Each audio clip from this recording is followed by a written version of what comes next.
Yes, so typically with toddlers, a good thing, depending on the age and the understanding and the language level, and depending on whether they are in their own toddler bed or if they are in a crib. I also encourage parents to keep their children in cribs as long as they can. A child can be in a crib until they are 4 years old. As long as they are not a danger to themselves, they should stay in the crib. There should be no reason to move them out of a crib before they are ready, because that usually causes a lot of problems. So if you have a toddler, say maybe a 3-year-old who won't stay in his room, you can typically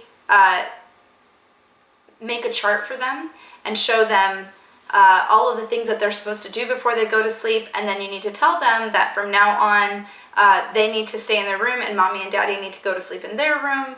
And then depending on how comfortable parents are, many parents will choose to close the door and not let the child come out until the morning. It depends on how hard the parents are willing to work, but typically if you can keep the child from coming out of their room, then eventually they will go to sleep, and the next night they will know that if they can either go to sleep and have the door open, or they're not going to be able to come out for the rest of the night. They're usually a lot more obedient, and generally that takes care of the problem very, very quickly.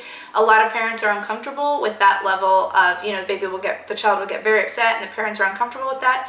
But typically there's not a lot more that you can do to help them. There will always be tears and there will always be frustration, and the more parents are involved and the more they try to talk to their children, the longer the process is going to take and the more the child is going to fight. And if a child is very strong-willed, they can hold out for hours and hours and hours and days and weeks and months and months because they just don't want to sleep. So sometimes the parent has to physically remove themselves from the situation before the child will give in and go to sleep.